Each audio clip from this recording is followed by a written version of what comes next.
इतना जबरदस्त वोट दिए कि अब तक का इतिहास रच दिए। 90% से अधिक वोटिंग बंगाल में पहली बार हो रही है। और ऐसे में जब पश्चिम बंगाल के अंदर वोटिंग परसेंटेज 90% से ऊपर निकलता है तो 2011 की याद आती है, जब 2011 में 84% वोट हुआ था तो टीएमसी सत्ता में आई थी। और इस बार जब 90 से ऊपर वोट हुआ है तो माना जा रहा है कि पश्चिम बंगाल के अंदर लोग सत्ता परिवर्तन के लिए वोट देने बाहर निकले हैं। इसी वजह से पश्चिम बंगाल इस समय पूरे देश में सबसे ज्यादा डिस्कस्ड, सबसे ज्यादा चर्चित मामला बनकर निकल कर आया है। अगर हम बात करें तो 294 सीटों पर हुए मतदान में 92.84% वोटिंग होने का रिकॉर्ड दर्ज किया गया है। दो फेजेस में हुए चुनाव में, जहां पहले फेज के अंदर 93.19% मतदान हुआ था 152 सीटों पर, सेकंड फेज में 142 सीटों पर 92.48% चुनाव दर्ज किया गया है। बंगाल के अंदर इतना बड़ा जो चुनाव के परसेंटेज हैं, वोटिंग परसेंटेज हैं, ये या तो परिवर्तन दर्शाते हैं या फिर विश्वास दर्शाते हैं। विश्वास का मतलब है कि एसआईआर के अंदर जिन लोगों का नाम कटा, कहीं वो लोग अपने और लोगों को यह कहने के लिए तो टीएमसी के पक्ष में मतदान कराने के लिए नहीं चले आए कि अगर आज मतदान नहीं किया तो जो रह गए उनका भी नाम कट जाएगा। या दूसरी तरफ जब केंद्र सरकार ने अर्धसैनिक बलों को, लगभग 2 लाख से अधिक अर्धसैनिक सैनिकों को पश्चिम बंगाल के पोलिंग स्टेशंस पर उतारा, तो क्या लोगों के अंदर पुलिस का जो डर है, जिसे कहा जाता है कि वो कहीं ना कहीं टीएमसी के ही एक्सटेंडेड कमांड है, क्योंकि वहां पर सिविलियन रूप में पुलिस काम करती है, टीएमसी के कार्यकर्ता वहां सिविल पुलिस बनकर काम करते हैं, तो क्या ऐसा तो नहीं कि पश्चिम बंगाल में पुलिस का जो डर था उसे हटाकर सीआरपीएफ की मदद से उन लोगों को वोट देने के लिए बाहर निकाला गया जो लोग कभी वोट देने से डरते थे। तमाम चीजें हैं, लोगों में जबरदस्त एक्साइटमेंट है इस बात को समझने का कि आफ्टर ऑल इलेक्शन कमीशन के ये आंकड़े कह क्या रहे हैं। इन आंकड़ों को डिकोड करने का प्रयास आज हम और आप भी करेंगे, क्योंकि अल्टीमेटली महिलाओं के वोट परसेंटेज का बढ़ जाना, अब तक के सारे रिकॉर्ड का टूट जाना, फीमेल वोटिंग का 92% 69% पहुंचना, जो दर्शाता है कि या तो ममता बनर्जी जो महिलाओं के लिए बात कर रही थी उनके पक्ष में महिलाएं निकलकर चली आई, या फिर एनडीए सरकार के द्वारा केंद्र के अंदर महिलाओं के आरक्षण को, महिलाओं का जो सदन के अंदर आरक्षण है उसके लिए लाया गया जो बिल था, वो बंगाल में महिलाओं के प्रति, उनके प्रति सिंपैथी लाने में कामयाब रहा। बहुत सी बातें इस समय पश्चिम बंगाल को लेकर हैं और इन्हीं बातों पर, क्योंकि कहीं ना कहीं एग्जिट पोल के अगर मैं आपके सामने आंकड़े रखता हूं तो उनमें से बीजेपी को 140 से 200 सीटें देते हुए दिखाई जा रही हैं। देश के प्रमुख एग्जिट पोल्स का अगर मैं आपके सामने सार रखूं तो उनका मानना है कि बीजेपी पश्चिम बंगाल में 150 से 175 सीटें लेकर आ रही है। अगर देश के प्रमुख एग्जिट पोल में मैट्रिज, चाणक्य स्ट्रेटेजीज, पोल डायरी, प्रजा पोल, जनमत पोल, इनका देखा जाए तो ये सब लोग बीजेपी की सरकार बनते हुए दिखा रहे हैं। वहीं पीपल्स पल्स और जनमत पोल्स की अगर बात करें तो ये टीएमसी को फिर से आता हुआ दिखा रहे हैं। अगर इनका सबका एवरेज आउट भी कर दिया जाए तो 145 सीटें बीजेपी को मिलती हुई दिखा रहे हैं और टीएमसी को 142 सीटें मिलती हुई दिखा रहे हैं। बहुमत का आंकड़ा 148 है। बीजेपी का जो अपना इंटरनल सर्वे है वो खुद को 170 से अधिक सीटें मिलती हुई दिखा रहा है। अब इसी बात को आज के सेशन में हम एक्सपर्ट्स की मदद से समझने के लिए प्रयास करेंगे, क्योंकि अल्टीमेटली अगर ये जीतते हैं तो कौन सा कारण होगा, ये जीतते हैं तो कौन सा कारण होगा, अगर ये हारते हैं तो कौन सा कारण होगा, अगर ये हारते हैं तो कौन सा कारण होगा। तो चलिए आज के सेशन में एक्सपर्ट्स के साथ सीधे कनेक्ट करते हैं। मेरे साथ में हैं सज्जन कुमार जी, जो प्रमुख सेफोलॉजिस्ट हैं, बंगाल में लंबे समय तक समय बिता करके अपनी रिपोर्ट लेकर के आज हमारे स्टूडियो में उपलब्ध हैं, उनसे चर्चा करेंगे। और दूसरे हैं अजीत द्विवेदी जी, वेटरन पत्रकार हैं, अक्सर चुनावों की कवरेज के लिए और चुनावों पर अपनी व्याख्या के लिए जाने जाते हैं। तो आइए सीधे डिस्कशन में। तो सर स्वागत है आपका। आप सबने इतना अपना कीमती समय निकाला है भाई, बहुत बहुत धन्यवाद। और जैसा कि हमारे शो की थीम है, हमने अपने सेशन के अंदर ये परिचय तो दे दिया है कि आप दोनों महानुभूति कौन हैं। अब सीधा मुद्दे पर पहुंचते हैं और मैं आपसे कट टू कट 2 बातें करूंगा। क्वेश्चन सिंपल है, टीएमसी जीतती है तो क्या होगा, टीएमसी हारती है तो क्या होगा, बीजेपी जीतती है तो क्या होगा और बीजेपी हारती है तो क्या होगा। क्योंकि एग्जिट पोल्स में मेजॉरिटी एग्जिट पोल्स जीतता हुआ बीजेपी को दिखा रहे हैं, लेकिन 2021 का आंकड़ा हमारे सामने है, जहां 2021 में भी कुछ एग्जिट पोल्स ने बीजेपी को जीतता हुआ दिखाया था, फाइनली टीएमसी रिपीट हुई थी। इसको ध्यान में रखते हुए एग्जिट पोल का विश्लेषण आज के समय में हम फैक्ट्स के साथ करना शुरू करते हैं। तो सबसे पहली शुरुआत, अगर बीजेपी जीतती है तो कौन से फैक्टर्स जिम्मेदार होंगे? देखिए, भारतीय जनता पार्टी अगर पश्चिम बंगाल का चुनाव जीतती है तो एक तो सबसे पहला और सबसे बड़ा फैक्टर ये होगा कि वो धार्मिक आधार पर ध्रुवीकरण की वजह से जीतेगी। पहला और एक लाइन का निष्कर्ष है, अभी इसकी हम लोग बहुत लंबी व्याख्या कर सकते हैं, लेकिन उसके साथ बाकी सारी चीज़ें जुड़ेंगी। ठीक बात जो है। भारतीय जनता पार्टी की मेहनत है, उसके नेताओं के जो कैंपेन है, जो उसने जिस तरह के रिसोर्सेज यूज किए वो है, जिस तरह से सेंट्रल फोर्सेज की तैनाती हुई, भारत सरकार का जो सारा तंत्र लगा, वो सारी चीज़ें उसके साथ सहायक की भूमिका में थी। सबसे मुख्य बात ये थी कि उसके साथ हिंदू का ध्रुवीकरण एक निश्चित सीमा से आगे हुआ। एक निश्चित सीमा तक तो हो रहा था, वो पिछली बार भी हो रहा था। और 3 चुनाव के आप आंकड़े देखें, 2019 का लोकसभा चुनाव, 2021 का विधानसभा चुनाव, 2024 का लोकसभा चुनाव, एवरेज वोट है 40% का। 2019 पीक था भारतीय जनता पार्टी का, जब उसको 41% से ऊपर वोट आया, और पिछला उसका लो था 21, जब 38% पर वोट, पार्टी 38% पर आ गई। एवरेज 40% वोट है। एवरेज 40% वोट का मतलब है कि जो हिंदू आबादी है 70%, उसमें से 60% उसको वोट दे रहा है। 10 में से 6 हिंदू उसको वोट दे रहा है, तो उसको 40% वोट आ रहे थे ओवरऑल। उस वोट में उसको ऐड करना था, और ये बड़ा टास्क था, क्योंकि एक सीमा तक जब आप पहुंच जाते हैं, या किसी भी चीज़ में जब आप कोई परीक्षा की तैयारी कर रहे होते हैं और आप 50 सवाल तक तो बड़ी सहजता से हल कर लेते हैं, सॉल्व कर लेते हैं, 51वां 52वां जो जिससे आपकी जीत मिलेगी, जिससे आपकी सफलता मिलेगी, वो मुश्किल होता है हमेशा। तो ये वहाँ होता था। बीजेपी 3 बार से उसको नहीं अचीव कर पा रही थी, उस सीमा को नहीं पार कर पा रही थी, 60% की सीमा को। तो बीजेपी अगर इस बार जीतती है, जो एग्जिट पोल का जो एक डायरेक्शन जिससे मिल रहा है, हम लोग हमेशा एग्जिट पोल को डायरेक्शन के लिए यूज करते हैं, तो वो डायरेक्शन अगर ये मिल रहा है, तो उसका पहला और मुख्य कारण ये है कि उसको 10 में से जो 6 हिंदू वोट देता था, वो अब 6.5 या 7 हो गया है, उतना हिंदू वोट देने लगा है। सज्जन जी, जो परसेंटेज बढ़ा है वोटिंग का, क्या आप उसको इसी बात की कॉम्प्लीमेंट्री बात मानते हैं? देखिए, इसमें 2 पहलू हैं। परसेंटेज जो बढ़ा है वो बिहार में भी देखने को मिला, या तमिलनाडु में भी हुआ है कि बिहार में लगभग 8-8.5% SIR के कारण वोट कम हुआ, और लगभग आप देखेंगे लगभग 8-9% वोट बढ़ा।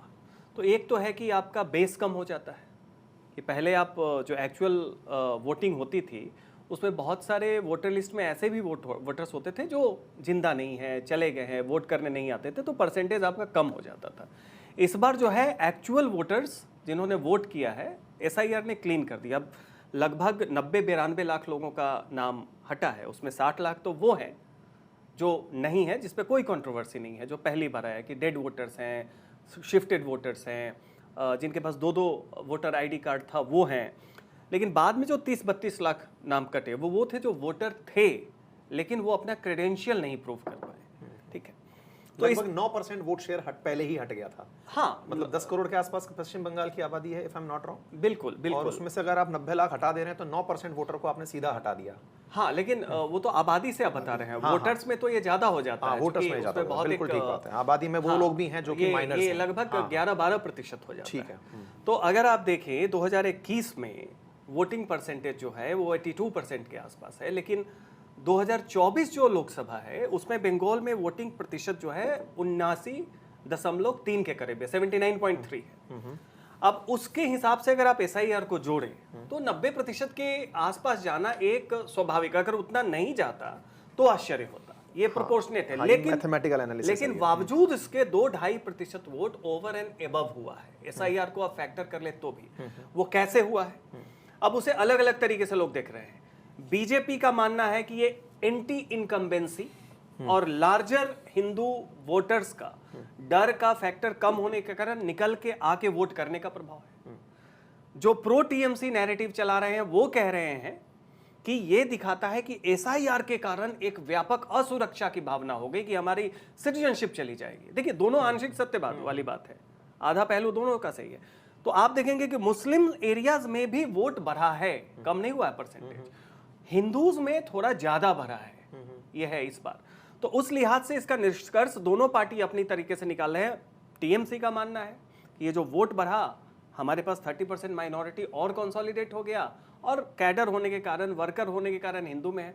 और जो ग्राउंड सिनेरियो में जो एंटी इनकम्बेंसी है जिसकी बात बता रहे थे अजीत सर, बीजेपी का मानना है कि वो एंटी इनकम्बेंसी और एक हिंदू कंसोलिडेशन सेंटिमेंट जो है वो एक कारण रहा है कि लोगों ने खुल के मतदान दिया है। आपने जिस नागरिकता का पॉइंट उठाया, नागरिकता जो सीएए के समय एक बड़ा मुद्दा बना था, तो क्या एसआईआर ने उस मुद्दे को और पका दिया क्या? जस्ट एक एक्सटेंशन है क्वेश्चन का। नहीं, देखिए ये बात आप, ये सीए देखिए कब कानून बना था, 2019 में कानून बना, तो क्यों नहीं उसको लागू किया गया? उसको इम्प्लीमेंट किया गया है 2024 में।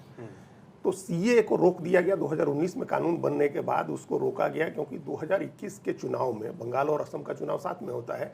असम में बड़ी इसकी तीखी प्रतिक्रिया हुई थी, असम में इसका बहुत विरोध हुआ था और ये कहा गया था कि अगर आप सीए लागू करते हैं और बांग्लादेश से आए हिंदुओं को अगर नागरिकता आप देते हैं तो जो होम कल्चर है, होम लैंग्वेज है, वो माइनॉरिटी में हो जाएगी असम में और बांग्ला कल्चर हावी हो जाएगा।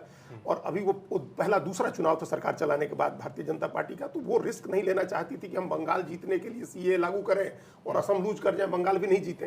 तो बीजेपी ने स्ट्रेटेजिकली उसको रोक दिया, सरकार ने रूल नहीं नोटिफाई नहीं किया, उसके जो नियम बनाने होते नोटिफाई नहीं किया सीए का। मैं भय की बात कर रहा था, जो सीए का जो फियर वही क्रिएट कह किया रहे गया तो था। उसके उस समय तो नहीं किया उन लोगों ने, तो वहां नहीं लागू हुआ। लेकिन इस चुनाव में भी जब परिसीमन हो गया, असम की बात आएगी तो हम लोग उसको करेंगे, जब जेरीमेंडरिंग वहां कर ली इन लोगों ने पूरे कायदे से 2023 में, तो वो भय खत्म हो गया कि इतनी जो पोलराइजेशन वहां नुकसान पहुंचा सकता है असम में, तो लागू कर दिया। तो जब ये सीए आपने लागू किया तो इसका भय कई तरह से काम कर रहा था। बीजेपी ने सोचा कि भारतीय जनता पार्टी को असम बंगाल में इसका लाभ मिलेगा, ठीक है, बंगाल में लाभ इस नाते मिलेगा कि मतुआ समुदाय के लोग हैं, उनको हम हिंदू कार्ड देंगे, उनकी नागरिकता देंगे, वो हमारे साथ जुड़ेंगे, पिछली बार से ज़्यादा जुड़ेंगे। तो वो नहीं हो सका।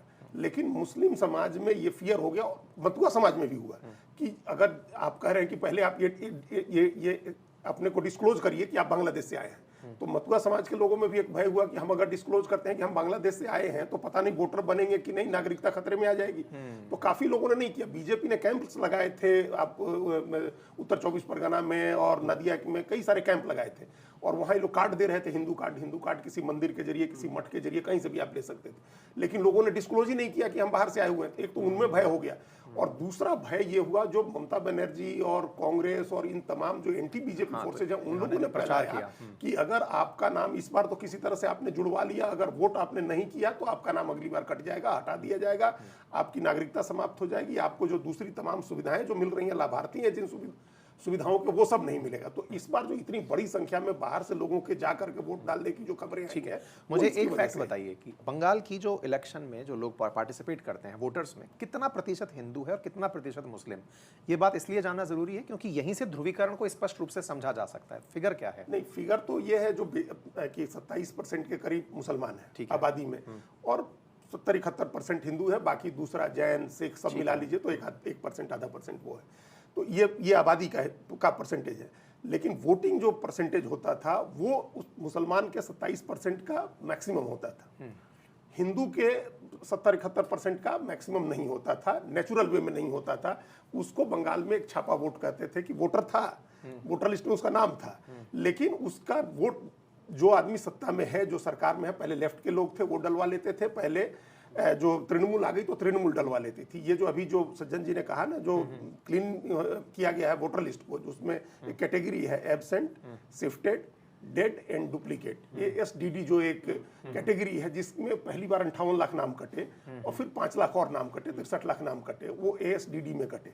तो वो उस पर किसी को आपत्ति नहीं थी और वो एक बड़ा जो झटका जिसको कहेंगे वो तृणमूल कांग्रेस को लगा, जो सत्ता में है वो अपने पक्ष में, वो अपने साइंटिफिक रिगिंग टर्म चलता है CPM के जमाने में। हाँ, वही जिसको छापा वोट, बार बार पॉपुलर उसमें छापा वोट कहते थे, जो नहीं है उसको किसी और से वोट दिलवा दिया और बंगाल के डाल दिया, रूलिंग पार्टी ने डाल दिया, जो हर जगह होता था। एक बंगाल में कल्चर ये भी है, 1 बजे से 4 बजे का टाइम ऐसा है दोपहर में कि बंगाली लोग आराम करते हैं घर में, और ये हमेशा वोटिंग है तब भी आराम करते थे और उसका लाभ उठाती थी तृणमूल कांग्रेस। उस टाइम में उसके जो लोग अंदर बैठे रहते थे, अच्छा आइडेंटिफाइड है पोलिंग एजेंट, तो वो एक हिम्मत नहीं कर सकता, उसको आइडिया है कि चुनाव के बाद क्या उसके साथ हो सकता है, तो वो मुंह बंद रखेगा और हर बूथ पर आपने मान लीजिए जैसे 100 वोट भी डलवा लिए, 1000 का बूथ है, 10% वोट आपने डलवा लिए तो आपने पहले ही उतने स्टेप आप अहेड हो गए। तो ये होता था। तो इस बार कहा गया है कि पोलिंग स्टेशंस पर जो लोकल पुलिस है उसकी जगह CRPF तैनात की गई है, तो क्या आप उसे बड़ा कारण मानते हैं कि एक तरफ तो SIR ने सफाई की, प्लस छापा वोट को रोकने में अर्धसैनिक बल जो केंद्र की तरफ से डिप्लॉयड थे, उन्होंने पुलिस जिसको कि TMC का एक्सटेंडेड काडर कहा जाता था, उसका भय कम हुआ? क्या आप ऐसा कुछ देखते हैं? जबरदस्त कारण है ये। हम लोगों ने जब पहले चरण का चुनाव हुआ तो जंगल महल की मैं बात बता, बहुत सारे परिवार ऐसे हैं जिसको हम लोग काफ़ी समय से लॉन्गिट्यूडनल सर्वे में बार बार जाते हैं।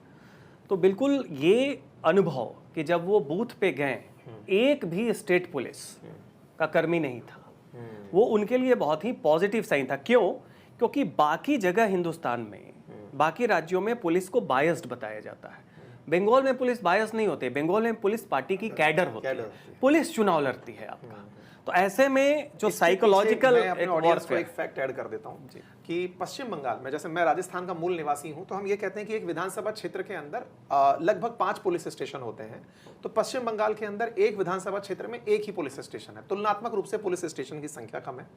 दूसरी तरफ अगर मैं राजस्थान का उदाहरण लूं, हालांकि मानक नहीं है, ये समझाने के पॉइंट ऑफ व्यू से है, एक पुलिस स्टेशन में जहां 20 से 25 पुलिसकर्मी होते हैं, बंगाल के अंदर उनकी संख्या 10 से 15 ही बताई गई है। ऐसे में वहां पर सिविल या वॉलेंटियर जो लोग पुलिस करना चाहते हैं, उनकी संख्या ज्यादा बताई जाती है। तो ऐसे में होता यह है कि पुलिस में वॉलेंटियर पुलिसिंग, जिसमें आम जन ये कहता है कि मैं पुलिसिंग की मदद करूंगा, चोर पकड़ने में, यातायात प्रबंधन में, आपदा प्रबंधन में, इस समय पर पार्टी कार्यकर्ताओं को ही उस पुलिसिंग में ज्यादा मदद दी जाती थी।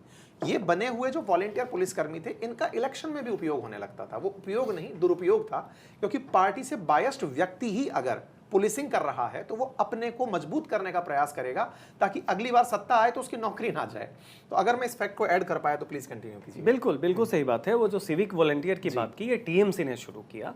आप पूरे हिंदुस्तान में कहीं नहीं देखेंगे कि नेशनल हाईवे पे पुलिस बैरियर लगा। बंगाल में किसी भी नेशनल हाईवे पे जाइए, आपकी गाड़ी एक अच्छी स्पीड पे चल ही नहीं सकती है, क्योंकि आप 1-1.5 किलोमीटर चलेंगे और उसके बाद एक पुलिस का बैरियर, और वो कहेंगे कि नहीं हम इसको स्पीड रेगुलेशन के लिए, पेडेस्ट्रियन के लिए करें, जबकि वो होता है कि एक पैरेलल इकोनॉमी चलती है। सिविक वॉलंटियर क्या करते हैं, वो एक दूसरा प्रोटेक्शन भी देते हैं। एक्चुअल पुलिसकर्मी वो दूर बैठा रहेगा चेयर पे, वो जाके पूरी जो भी अंडर द टेबल डीलिंग होता है सब करेगा। अगर वो पकड़ा गया तो वो एक 8-9 हज़ार रुपए मिल रहे हैं, सब कुछ रहे। बात यहाँ पे यह है कि क्यों ये पॉजिटिव, जो आपका मूल सवाल था, अनुभव था, क्योंकि पुलिस की मौजूदगी केवल ये नहीं कि पुलिस चुनाव लड़ रही है या वो एक माहौल बना रही है। बंगाल में गुंडागर्दी पुलिस के सहयोग से होती है। बाकी जगह पुलिस रोकती है या उनका अभाव होता है। बंगाल में आप देखेंगे कि उसे पार्टी सोसाइटी कहते हैं। वो पार्टी सोसाइटी नहीं है। पार्टी सोसाइटी मतलब पार्टी ही तय करेगी कि आप किस तरह से सोशल इंटरेक्शन करेंगे, आपके किन लोगों के साथ उठना बैठना होगा। एक समय में तो टेलीविजन चैनल देखने पे भी लोग आपत्ति करते थे कि आप कौन सा न्यूज चैनल देख रहे हैं। अच्छा, ये रूलिंग पार्टी सोसाइटी है। जब सीपीएम आई, उसने कांग्रेस को फिनिश कर दिया। आज तक कांग्रेस उठ नहीं पाई। उसके बाद नंदीगाम और सिंगूर का धन्यवाद कीजिए कि ममता आ पाई, नहीं तो सीपीएम को हराना बहुत मुश्किल था। फिर जब ममता आई, उन्होंने सीपीएम को खत्म कर दिया। तो वो देखिए, जो पीड़ित होता है जैसे ही वो सत्ता में आता है, वही टूल टैक्स अपनाता है, तो वो अपनाता और है। वो पुलिस के बल पे होता है। तो पुलिस का, स्टेट पुलिस का वहां नहीं होना फियर फैक्टर को कम करने में एक बहुत बड़ा कारण रहा है। हालांकि उसके बाद 2,40,000 सेंट्रल फोर्सेस की तैनाती वहां पे इतना जबरदस्त एक साइकोलॉजिकल लोग डर के बिना बाहर आ पाए, कि लोग कम। कारण ये है कि देखिए, फ्री एंड फेयर, तो फ्री इलेक्शन तो तब होगा ना जब वहां पे, जो अजीत सर भी कहते हैं कि 2 तरह की प्रिवेंशन टैक्टिक्स है जो साइंटिफिक, एक सोर्स जैमिंग और दूसरा बूथ जैमिंग, कि आप बूथ पे गए, दबंगों ने आपको रोक दिया। पूरे हिंदुस्तान में एक समय में 90 तक लोग सुनते थे, अब कम होता है। वहां एक सोर्स जैमिंग है कि आपने सारे के सारे सेंट्रल फोर्सेस को तैनात किए, 2021 में किया गया। उसके घर पे एक दिन पहले जाके धमकी दी जाएगी कि तुम्हें हमें वोट नहीं देना है, मत देना, घर पे बैठो, क्योंकि ये केंद्रीय वाहिनी जो है ये चली जाएगी, तुम यहीं पे रहोगे। इसको सोर्स जैमिंग करते हैं। इसी कारण से देखिए कि सेंट्रल फोर्सेस की तैनाती नहीं, उनकी सक्रियता बढ़ी। ये भी घोषणा की गई कि चुनाव के बाद भी 2 महीने रहेंगे। लोग pre poll, polling day and post poll survey करते हैं। वहां pre poll violence, polling day violence और post poll violence methodical way में होता है। ये नहीं कि आपको गुस्सा आया है, आप करते हैं कि वो इंस्ट्रूमेंट है। इस बार जो ताकि अगली बार डराने में काम में लिया जा सके। निश्चित तौर पे, तो जो एक जिनका नाम लोग नहीं ले रहे हैं, केजी राव 2005, क्योंकि बिहार में सामाजिक तौर पे गुंडागर्दी चलती थी, यहाँ पार्टी के तौर पे गुंडागर्दी। जो चीज 2005 में केजी राव ने बिहार में किया, इस बार चुनाव आयोग ने वही चीज बंगाल में किया है। इससे निश्चित तौर पे सत्तारूढ़ दल को वो छापा वोट जो बंगाली उनकी शब्दावली उसका नुकसान होगा। ठीक है, अब यहाँ पे 2 पॉइंट बड़े निकल कर आए। पहला कि पोलराइजेशन अच्छे से हुआ, दूसरा जो वोट डालने के लिए एसआईआर का उपयोग इलेक्शन कमीशन के थ्रू, इलेक्शन कमीशन ने ही अर्धसैनिक बलों की तैनाती की, या फिर ये तक कहा जाए कि लोगों को फ्री वोट दिलवाने के लिए, फेयर वोट दिलवाने के लिए एक माहौल बनाया गया। इसमें कहा गया, मेरे कुछ जानकार सूत्रों ने ये भी जानकारी दी कि जो वोटर को एक्नॉलेज किया जाता है या उनको मोटिवेट किया जाता है कि तुम्हें वोट देने जाना है, वो कैंपेन भी इस बार बहुत सक्रियता के साथ वहाँ चला। मेरा सवाल ये है कि अगर आपको प्रायोरिटाइज करने का मौका दिया जाए कि ध्रुवीकरण में कौन सा मुद्दा ऐसा रहा जिसने सबसे ज़्यादा ध्रुवीकरण किया। मैं अगर दूर से बैठकर देखता हूं तो कुछ मुद्दे मुझ तक जो पहुंचे, मछली का मुद्दा बहुत बड़ा मुद्दा बना, काबा मदीना का मुद्दा बड़ा मुद्दा बना। ये मुद्दे आपकी नज़र में अगर कहा जाए कि कौन सा ऐसा पॉइंट था जो ट्रिगर पॉइंट बना कि ये तो बांट कर ही रहेगा, क्या लगता है? इसके एक तात्कालिक मुद्दे में अगर आप कहिएगा तो भारतीय जनता पार्टी की तरफ से ये प्रयास लगातार किया गया। जो इसमें ऐड करने एक बात खाली की, आपको याद होगा डेरेक ओब्रायन मिलने गए थे चुनाव आयोग से और मिल के बड़े तमतमाए हुए उन्होंने आकर के कहा कि हमको गेट लॉस्ट कहा है चुनाव आयोग ने। तो चुनाव आयोग ने तृणमूल का नाम लेकर के कहा था कि तृणमूल के लोगों तुम सावधान हो जाओ, सोर्स जैमिंग, बूथ जैमिंग से मुक्त चुनाव होगा, भय मुक्त होगा, हिंसा मुक्त होगा, ये सब चुनाव आयोग ने नाम लेकर के कहा। तो एक जो साइकोलॉजिकल वॉरफेयर जिसको बोलते हैं, वो एक तरह से चुनाव आयोग ने अपनी तरफ से चलाया हुआ था लोगों को करने के लिए। अब आप इस ट्रिगर की बात, जिस एक धार्मिक ध्रुवीकरण के जिस ट्रिगर की बात कर रहे हैं, ये कॉन्टिन्यूअस प्रोसेस में था। ये पिछली बार भी हम कह रहे हैं कि जब 100 में से 60 देश के कितने हिस्से हैं जहां 100 में से 60 हिंदू एक पार्टी को वोट करता होगा, असम को छोड़ दीजिए, ये यहाँ ऑलरेडी माहौल बन चुका था, ये ध्रुवीकरण होता था। लेकिन वहाँ क्या है कि हिंदुत्व जो बीजेपी का हिंदुत्व है वो बंगाल के हिंदुत्व से थोड़ा अलग है। बीजेपी का हिंदुत्व जो वैष्णव हिंदुत्व है, जो प्रोजेक्ट हिंदुत्व जिसकी हम लोग बात करते हैं आरएसएस की, कि पूरे देश को वैष्णव बनाना है, और ये इसका कॉन्फ्लिक्ट था बंगाल के हिंदुत्व से। शाक्त था इनका, शाक्त संप्रदाय है बंगाल में, और शिव की भी पूजा होती है, शैव भी है, और चैतन्य महाप्रभु की वजह से कृष्ण का भी एक असर है वहाँ। तो ममता बनर्जी इस 3 को टारगेट करती थी, इस 3 हिंदू को। उन्होंने जगन्नाथ धाम बनवाया दीघा में, दुर्गा आंगन शुरू किया उन्होंने राजारहाट में, न्यू टाउन में, कलकत्ता में, और वहाँ सिलीगुड़ी में उन्होंने महाकाल का मंदिर उनको कहा कि सरकारी खर्चे से बनवाएंगे हम, और इस बार दुर्गा पूजा के पैसे भी उन्होंने बढ़वाए थे। तो ये जो उस हिंदुत्व को वो टारगेट कर रही थी, एक हम लोग लगातार चर्चा जो करते हैं कि बीजेपी 70% हिंदू को टारगेट कर रही है, उस 70% में भी डिवीजन था। एक 40% के करीब बांग्ला बोलने वाला जो हिंदू था, जो कल्चरली डिफरेंट था दूसरे हिंदू से, और अपने को कल्चरली और लिंग्विस्टिक आधार पर मुसलमान के ज्यादा नजदीक पाता था कि हमारा पहनावा एक जैसा है, खान पान एक जैसा है, बोली एक जैसी है। उसके पीछे जो हम लोगों ने जानकारी जुटाई उसमें बताया गया कि जो उत्तर भारत का मेजर हिंदुत्व है वो सनातन हिंदुत्व है, जिसमें शाकाहार को बहुत प्रमोट किया जाता है। और वहीं बंगाल की जब बात की जाती है तो मांसाहार में मछली को भगवान देवी का प्रसाद माना जाता है, तो उसे शाक्त हिंदुत्व कहा गया। तो सनातन से शाक्त का जो शिफ्टिंग था, इसको बीजेपी करने में कामयाब दिखी। वही एग्जैक्टली वही हम अभी कह रहे थे कि ये हिंदुत्व का जो बेसिक फर्क था दोनों के हिंदुत्व का, तो बीजेपी नहीं कर पा रही थी। जो बांग्ला बोलने वाला हिंदू है, जो शाक्त संप्रदाय को मानता है, शैव को मानता है, मांसाहार करता है, उसको लगता था, उसको एक लेवल का भय था, एक तरह की दूरी थी इस हिंदुत्व से। जो अगर ये आ गए तो अंडे की दुकान बंद करा देंगे, मांस की दुकान बंद करा देंगे, मछली बंद हो जाएगी, इस तरह का हिंदुत्व आएगा जो बीजेपी का हिंदुत्व है। तो ये एक नाराजगी थी वहां, और इसकी ये डिवीजन का फायदा बीजेपी को ये मिलता था कि जो बाहर के हिंदू थे, जो गैर बांग्ला भाषी हिंदू थे, जिसमें बिहार के लोग थे, उत्तर प्रदेश के, राजस्थान के बड़ी संख्या में लोग थे, गुजरात के, ये वोट करते थे बीजेपी को। और वो हिंदू जो था, जो बांग्ला बोलने वाला हिंदू था, शाक्त मानता था, वो नहीं करता था। तो इस बार बीजेपी ने वो दूरी मिटाई। सबसे पहले तो इसको काउंटर किया भारतीय जनता पार्टी ने कि हम बांग्ला बोलने वाला, बांग्ला में पढ़ने वाला, बांग्ला आदमी को मुख्यमंत्री बनाएंगे। मछली कोई बैन नहीं होने जा रही है, बाहर के लोगों ने ही खाई, मंगलवार को मछली खाई बैठ करके, अनुराग ठाकुर ने, हाँ, ये सब भी कहा, और बीजेपी के लोग मछली लेकर के कैंपेन में निकले। तो इस मछली वाले को काउंटर किया उन्होंने, हिंदुत्व के उस धारा को मर्ज करने की कोशिश की कि कोई दूरी नहीं है, चाहे हिंदुत्व बांग्ला बोलने वाला हो या गैर बांग्ला हो। तो ये जो कॉन्टिन्यूअस एक प्रोसेस चल रहा था, उस प्रोसेस के तहत बीजेपी ने उस दूरी को खत्म किया, जो दूरी एक एडवांटेज देता था ममता बनर्जी को। वो हिंदू भी जो बांग्ला भाषी है, जो गैर बांग्ला भाषी है, वो आए। और इसमें जो सबसे बड़ा काम था वो घुसपैठ का इशू था। और आपको एक बात याद दिलाएं, 15 मार्च को, 16 मार्च को चुनाव की घोषणा हुई थी, 15 मार्च को प्रधानमंत्री नरेंद्र मोदी ने अपनी रैली में कहा था कि अगर भाजपा नहीं जीती तो हिंदू अल्पसंख्यक हो जाएगा। तो वो जो हिंदू था, जो बांग्ला भाषी हिंदू था, जो अपने को मुसलमान के नजदीक पाता था, उसको डर हुआ, उसको ये लगने लगा, वो अपने व्यवहारिक अनुभव से भी समझ रहा था ये जो मुसलमान की आबादी बढ़ रही है, ये हमारे और हमारे बच्चों के भविष्य के लिए आगे खतरा है। जनसंख्या की संरचना भी बदल रही है, हमारे संसाधनों पर इनका हक बढ़ता जा रहा है। ममता बनर्जी की तुष्टीकरण की नीति के कारण इनको कोई कुछ नहीं बोल रहा है। तो इस फियर ने उनको बीजेपी के नजदीक पहुंचाया और फिर बीजेपी ने ये व्यवस्था की कि वो जाकर के वोट डाले। ठीक है, इस पॉइंट में जैसा अभी अपन ने देखा कि बीजेपी अक्सर, अगर अपन पीछा इतिहास निकाल के देखें, तो वो साल भर से चाहे जो मोमेंटम बनाए, लेकिन वो इलेक्शन टाइम पर अपोजिशन की हर एक गलती को तुरंत एंटरटेन करती है कि अगर आप ये बोलोगे तो लोग काट इंस्टेंट तैयार की जाएगी। ऐसा नहीं कि तरकश में तीर पहले से थे, हम इंस्टेंट बनाएंगे। चाहे काबा मदीना दिल में बसता है, उसके तोड़ में तुरंत ये कहना कि हमारे माँ काली बसती है। ये जो इंस्टेंट कैंपेन प्लान होता है, इसमें अमित शाह जी का 15 दिन बंगाल में कैंप करना और 3 बजे सुबह उठ करके ये सब कैडर के साथ बैठकर पोलिंग स्टेशन जो 80,000 से ऊपर बताए गए, उनके लोगों के साथ कनेक्ट बनाना, इसको आप कैसे देखते हैं? मतलब क्या इसने इम्पैक्ट क्रिएट किया? नहीं, देखिए इसमें 2-3 बातें हैं जी।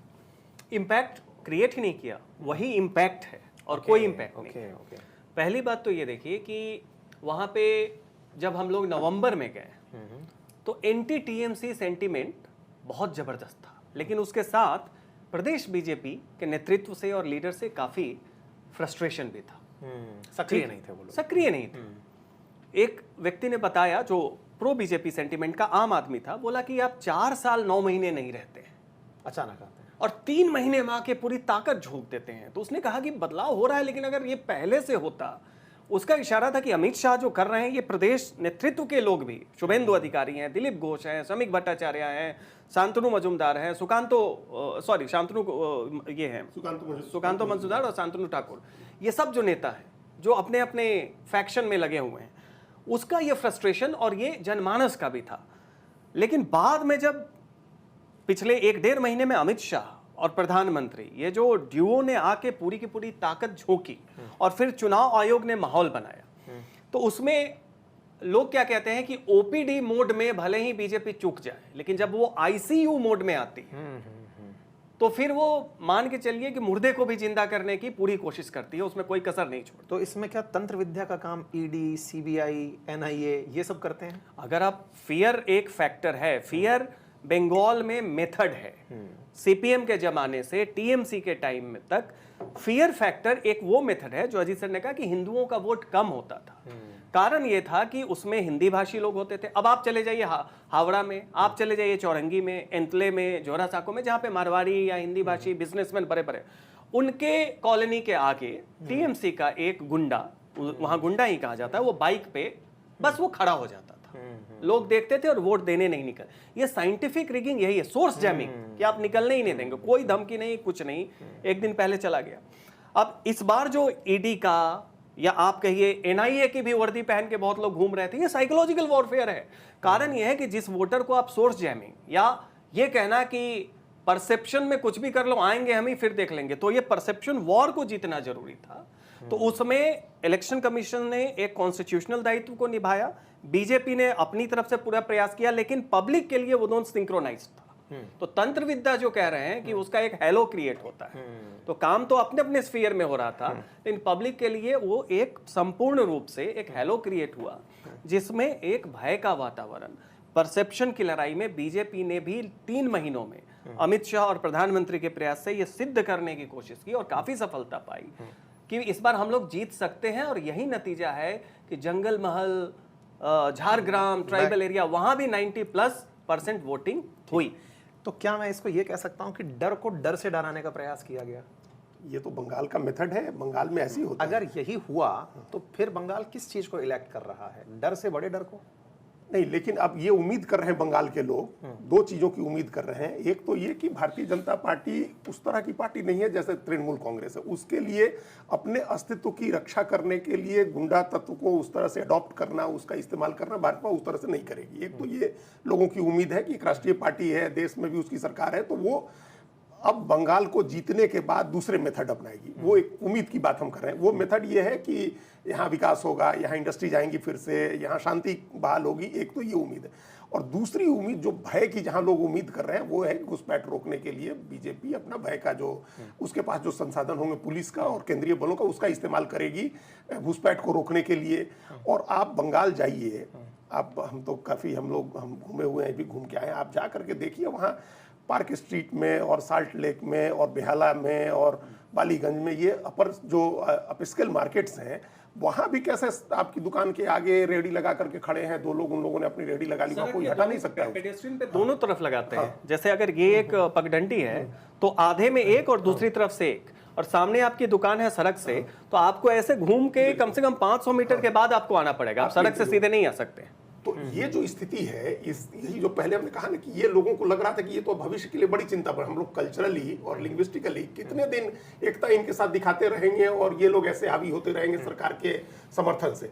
तो जो भय चुनने की आपने बात कही, ये एक डिफरेंट काइंड ऑफ फियर होगा। ये होगा तब पता चलेगा, होगा जब होगा। तो क्या होता है कि जब केंद्र में बैठकर आप देखते हो, दिल्ली से बैठ के जब बंगाल देखते हो, तो आपको दिल्ली से जो भय पैदा होता है वो, और जो पश्चिम बंगाल में एग्जिस्टिंग भय है वो समझ नहीं आता है। नहीं आएगा। इसलिए मैं कह रहा हूँ कि जो आप लोग बोल रहे हैं ये चूंकि आपके खुद के स्व अनुभूत अनुभव हैं जो आप बता पा रहे हैं, जो हमारी दर्शक हैं जिन्होंने कभी बंगाल में इस भय को महसूस ही नहीं किया, तो वो शायद अब तक अपनी बातों से इसको समझ पाए हो। तो इसमें मैं एक बहुत छोटा सा लोकसभा चुनाव में हमने सोचा कि वहाँ के लोकल ट्रेन में चले कि क्या बातचीत हो रही है। तो कोलकाता से कृष्णानगर लगभग 2-2.25 घंटे मुझे जहाँ तक याद है कि जर्नी होती है। तो हमने टिकट कटवा के आराम से सोर्स स्टेशन से हम लोग बैठ गए। 1 घंटा हुआ होगा, उसके बाद एक व्यक्ति आके बोला कि अब आप उठ जाइए। मुझे बंगाली समझ में आती है, बोल नहीं पाते हैं, तो मैंने वो, आपको लगता है कि तबीयत खराब होगी या कुछ होगा?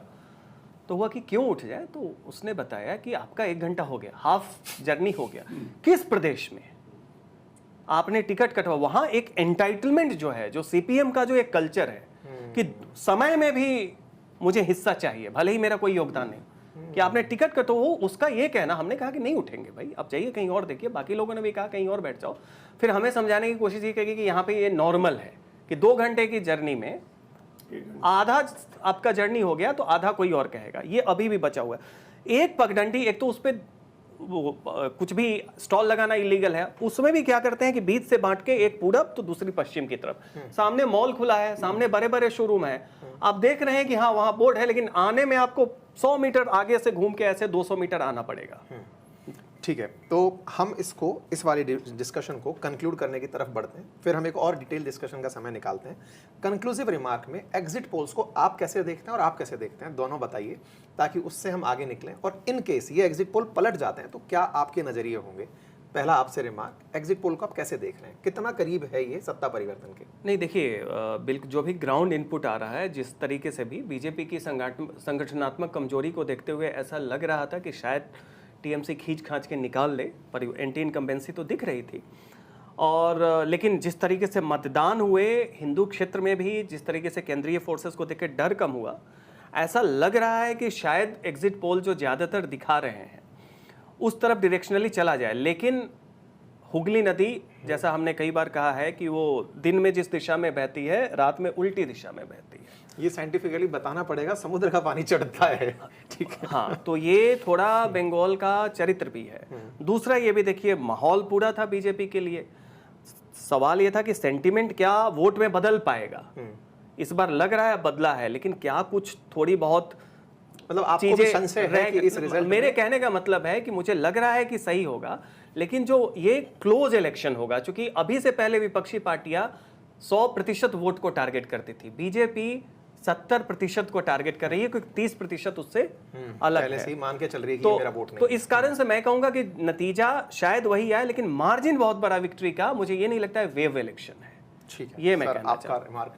ये हम लोग एग्जिट पोल को हमेशा इसलिए यूज करते हैं कि उससे डायरेक्शन स्पष्ट हो जाता है। और पिछली बार भी जो आपने कहा, अपने ओपनिंग रिमार्क्स में कहा ना कि कई दिखा रहे थे, तो ज्यादातर लोग दिखा रहे थे कि टीएमसी जीत रही है, 2-4-5 का था, तो एक डायरेक्शन उसे पता चल गया कि बीजेपी हार रही है, टीएमसी जीत रही है। इस बार ज्यादातर का है कि बीजेपी जीत रही है, तो एक डायरेक्शन मिल गया कि बीजेपी जीत रही है।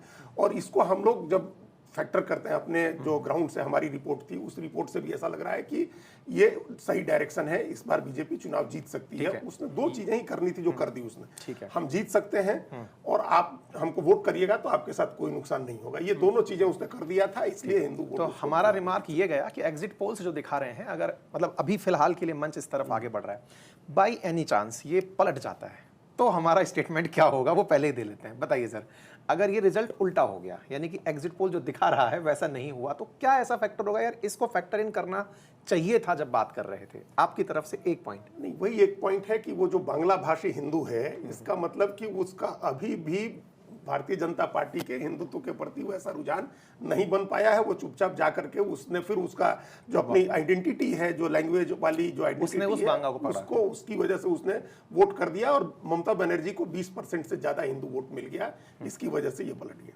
मेरा ये मानना है कि फियर फैक्टर इसका मतलब 100% कम नहीं हुआ। आप देखिए दूसरे चरण में अभिषेक बनर्जी या बाकी लोगों का बयान देखिए, उन्होंने थ्रेट को डबल डाउन किया कि पिछली बार तो हम उदार थे, इतनी जगह से तुमने हराया उदारता में, लेकिन इस बार मैं खुद पर्सनली हिसाब लूंगा। तो आप देखिए कि एक मेथड है। तो अगर मान लीजिए जो आप कह रहे हैं, कुछ भी हो सकता है पॉलिटिक्स में, लेकिन अगर ऐसा होता है तो मुझे लगता है कि बहुत जगह सेंटिमेंट वोट में कन्वर्ट नहीं हुआ है। ठीक है, इसी के साथ अभी के लिए इतना ही। वार्ता जारी रहेगी एक और एपिसोड के अंदर। अभी आप इस बात का कंक्लूजन रिमार्क लीजिए, हम बाकी स्टेट्स की चर्चा लेकर आपके सामने आ रहे हैं। अगर जानकारी पसंद आई हो तो अपने साथियों से अवश्य साझा कीजिएगा। आपको क्या लगता है कि रिजल्ट्स किस दिशा में जा रहे हैं, कमेंट्स बॉक्स में जरूर बताइए। धन्यवाद।